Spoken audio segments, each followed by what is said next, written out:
just start off with the whole change of the playoff format. What was the reasoning behind it? What was the why? And what is the decision? How did it come to play? Well, the predominant reason why we embarked on this particular journey was trying to increase competitive equity overall. That's been a conversation for many, many years. It's one we addressed in football, which as a numbers game is impacted by numbers even more than any activities that require less numbers.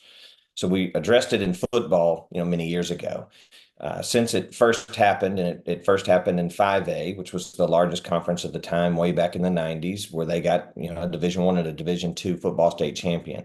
Ultimately grew all the way down, even to six-man football, to where now we have split division in our split conference, rather, and Conference 1A through 5A continue with the same 6A model that we've always had, with the four going to the playoffs, and of those four, the largest two to Division I, the smallest two to Division II. Other sports have been asking for the same kind of competitive equity for many, many years. Solving those problems is much more complex than it is for football. For football, when you're dealing with a 10-game regular season, one game a week on the weekends, it's a little easier problem to solve than when you're talking about sports that play 35, 40, even 50 games in a season. They play 2 games a week, sometimes a game and a tournament in the same week. Travel is just different. You don't play everybody once in district. You play everybody twice in district in most cases. So it's a very different set of problems that you have to factor into whatever solution you come up with. So we have promised for the last 2 or 3 years that we would give this an honest effort, and that's what we did. We started literally the day after we released this alignment. We engaged fully in conversations about what models we could come up with, and we looked at a number. We looked at a 7A model. We looked at a true split conference model for all sports. At that point, you don't have split conference anymore. You just go from 6A to 12A in one step. None of those other 4, 5, or 6 models that we looked at were very doable, at least not in the foreseeable future. This model was. And so we started running all kinds of data to see what that looked like. Do Division II schools have a competitive chance to get into the playoffs? Because if they can't get into the playoffs, it doesn't help if we split them once the playoffs begin. But in every sport, no smaller than 40%. In every conference and every team sport for that this applies to, no less than 40% of the playoff teams who made the playoffs last year were Division II schools, no less than 40%, in some cases higher than that. So, all right, they can get into the playoffs. Now we just need to give them a more competitive structure when it comes to actually competing through that playoff bracket and ultimately for a state championship. So that's where we landed. It's not a model that's uncommon. We've been doing it in 6A football for a long, long time. It's the exact same model that we have in 6A football. We're just now applying it to other team sports. Yeah, and I enjoy it. You have 2 state champions even this past year. I believe it was Duncanville on one side and DeSoto on the other side when it comes to 6A football. And you said a lot of things there, a lot of great things. And one thing I wanted to harp on was you mentioned how you had people from other sports reach out to UIL and ask, can we get the same type of competitive equity? And so that goes to my next question of, were there coaches reaching out for those type of competitive equity, fairness? And if so, how those conversations come about? And what was the biggest thing they wanted to kind of accomplish in having a better shot of winning a state title? Coaches in other sports have been asking for that for years, either individually or in a much more prevalent way through the various coaches associations. We're a large state, so we have a lot of coaches associations. So the basketball coaches, the baseball coaches have their own associations that have been asking for this for a long, long time. Volleyball, softball coaches, largely through the Texas High School Coaches Association and the Texas Girls Coaches Association, have been asking for this for a long, long time. And those are the organizations that we really collaborated with heavily. Once we felt like internally this was very doable and would help, would be a real positive first step, we started reaching out to those coaches associations, visiting with their leadership, visiting with their boards, and through them, their membership, to get feedback, and all of that was largely positive. I mean, there's always the devil's in the details, right? There's always disagreements on small details, but the concept itself of creating two different playoff divisions was received very positively. And I'm sure the question was, well, we do it for these five sports. What about the other sports that don't have it? I'm sure that was a topic of conversation. What was the reasoning behind just those five sports and not expanding it to all sports in UIL? Well, what we're really doing it for is the team sports where we have enough to do it, right? And the reason team sports work differently than the individual sports is because there are two schools coming together to play in a game, and advancing from one round to the next. When you look at the individual sports, doubling the size of regional track meets, doubling the size of the state's track meet, and still being able to accomplish it within a reasonable schedule, that's a whole nother set of problems. Having twice as many golfers trying to complete tee times in the same amount of daylight that we have to offer. Those are problems that may well be solvable. They just weren't solvable by next year. We knew we couldn't get that accomplished for this coming school year. So we took the team sports where we have enough, right? So we have some team sports where we don't have more than one conference, for example, in water polo. There's just not enough teams playing it. So there's not enough to divide them up. So the sports where we have it is where we have enough schools participating, enough teams to do it. And in those head-to-head sports where we can make the schedule work. The other sports are still very much a part of the conversation. We'll see what we come up with for them in the future. We just weren't able to solve those riddles prior to this coming school year. That's great insight. Thank you. That's great insight. And so the other question now that sparked my mind when you were talking in your first answer, you mentioned that y'all went through different scenarios, right? You did the 7A route, you thought about the 12A route, and so you kind of realized that's kind of difficult within a matter of a year span, or I guess you say next year in a couple months. And so with the question of a 7A, that's been a topic for quite some years now. And so is that kind of off the table nowadays with the whole new division, or is that just something y'all couldn't accomplish within this short amount of time span? It is definitely not off the table. We're just not ready for it yet, right? Those are different kinds of changes. And this is a little bit UIL reclassification nerd talk, but let me offer you some numbers. Right now in 6A and 5A, we have about 500 schools combined. So it's about 250 schools in each. The smallest conference that we have in terms of total number of schools traditionally is 4A, and they have about 200. You get below 200, remember we've got, it's like an Etch-a-Sketch, right? We're trying to draw a straight line with two knobs that we have to work at the same time. One is competitive equity. The other is travel burden on schools. I mean, when you have a 265,000 square mile state, 80 to 85% of the state's population lives on or east of the I-35 corridor. The more we divide you up, the more you're going to have to drive on a Tuesday night to play a district game when you have school the next day. And these are still school-based, education-based activities. So we've got to keep both of those dials working together to come up with the best model. So if you get below about 200 schools, then you don't have enough to control travel. So if you have 500 combined in 6A and 5A, and you want to make that 7A, 6A, 5A, at 200 schools each, you need 600 schools. Well, we have 500 of them. There's not 100 in 4A that are big enough to pull up into that group to give you 600 total schools. All you're doing is stretching the disparity then on what would become 5A and 7A, 6A, 5A, so the third largest conference. The smallest school would be so much smaller than the larger schools in that conference, it wouldn't be fair. So 7A is coming. We're a growing state. We have students moving to Texas all the time, new schools going up all over the place. We don't have 600 of them yet. When we get closer to 600, 7A will be a much more realistic conversation. Hey, I like nerd talk. I like numbers. I like that because it gives more perspective, right? And it's not just all this mumbo jumbo, it's actual facts. And so a couple more questions for you before I let you go. When it comes to the new playoff format and with these new teams being allowed into, or new schools being allowed into the playoffs and multiple champions now, how do you kind of neglect the fact, well, not neglect the fact, but what's what I'm looking for? I guess, how do you not let these new champions get watered down? because there's so many new champions, and like you have it in football right now. But do you feel like there's an effect that could happen where the state champions may be watered down a little bit since there's so many more now? So that's a realistic concern, and one you'll get from the common fan very often, right? I mean, when they went to school, they had to play football in the snow uphill, whether they were on offense or defense. And so everything's just way too easy for these kids these days. But it's a legitimate concern. So it's one we took a look at nationally. We took a look at other states around the country, how many schools they have, and how many state champions they have. So how many schools per state champion? Well, we're the largest in the country.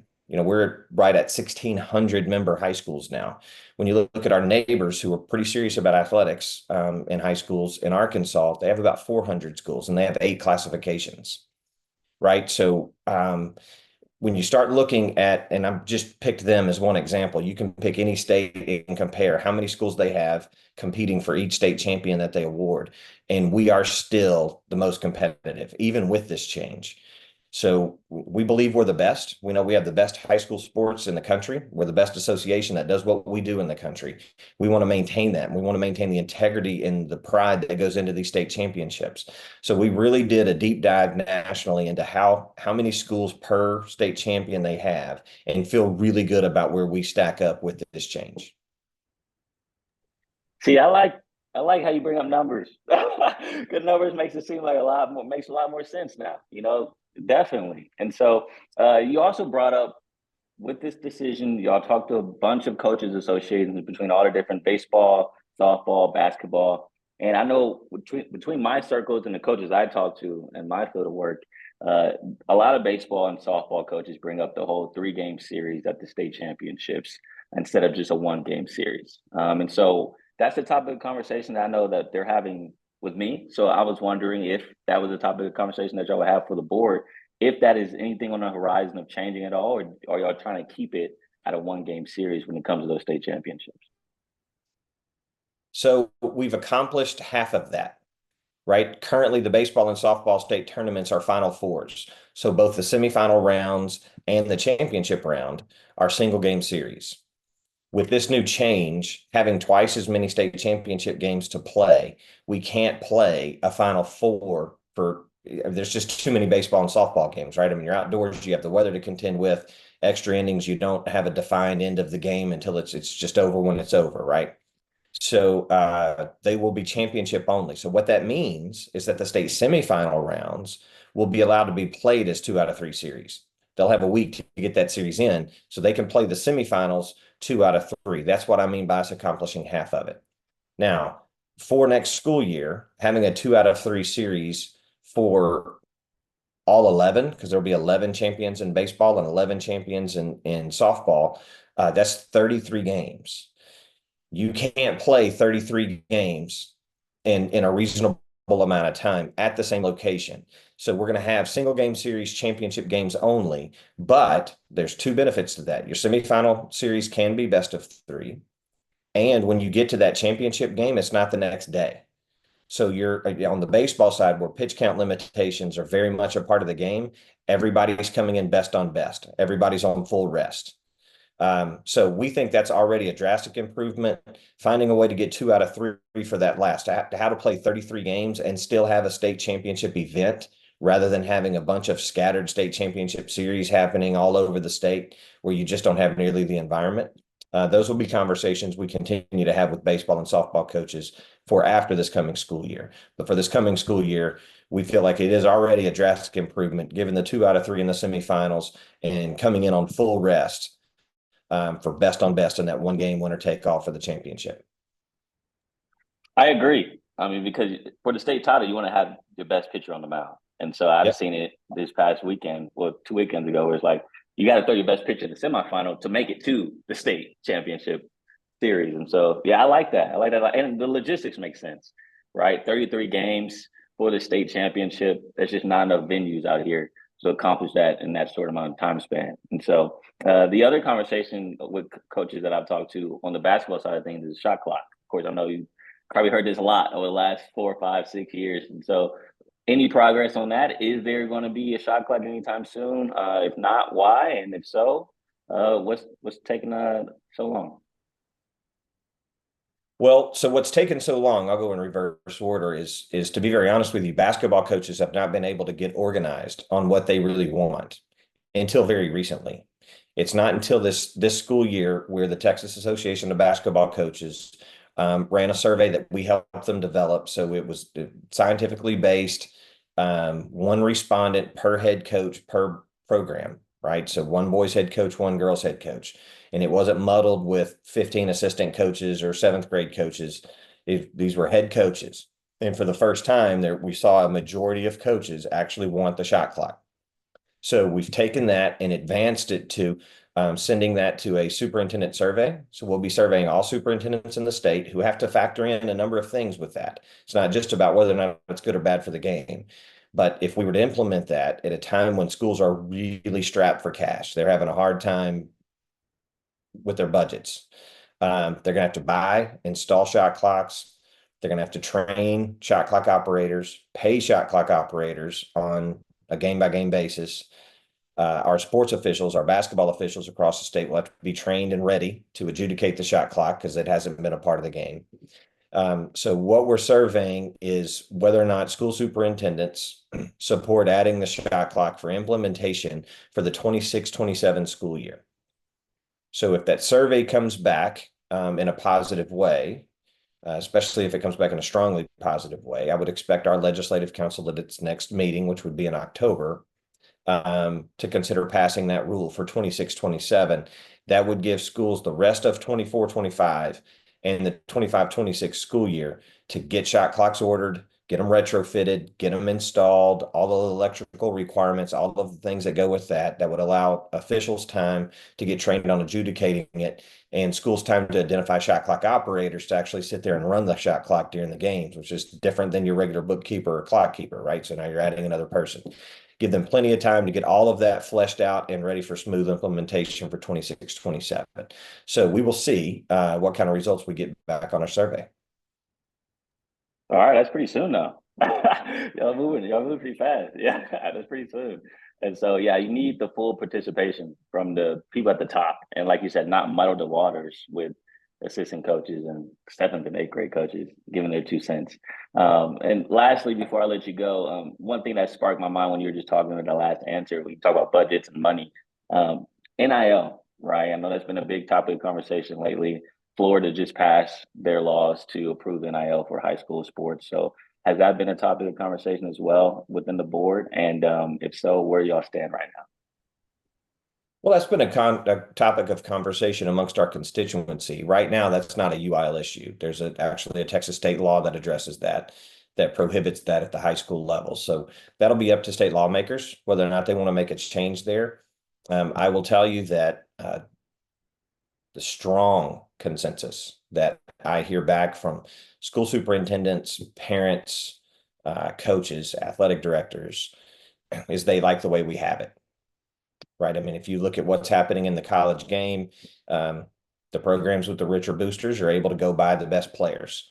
And I don't know that anybody that I know thinks that's the best idea for high school sports in Texas. Our sports are community based. Kids grow up in those communities. They go to church in those communities. They go to the grocery store in those communities. The fans who show up in droves in Texas to watch Friday Night Lights and high school basketball, high school baseball, softball, they show up because they know those kids. They know those kids' families. They're a part of their community. Once you get to who can buy the best team, then you really start rooting for laundry, and you're not rooting for community members and families that you've known your whole life.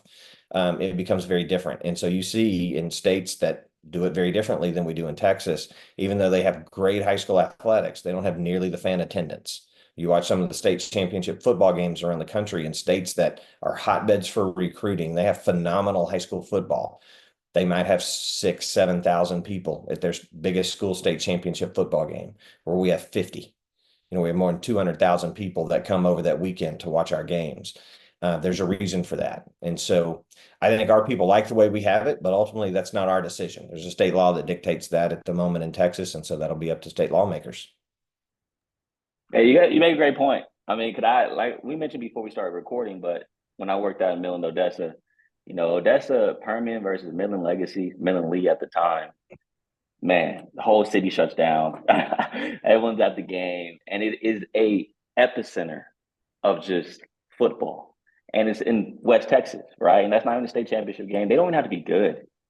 They just got to be hating each other. And so that's what I love about Texas football as well. Yeah. Yep, Yeah, it's important. And so thank you for your time, Ms. Harrison. Oh, I know it's your off day. I totally forgot when we scheduled this on Juneteenth. So my apologies. Did not know. No worries. Thank you for your time, though. Really appreciate it.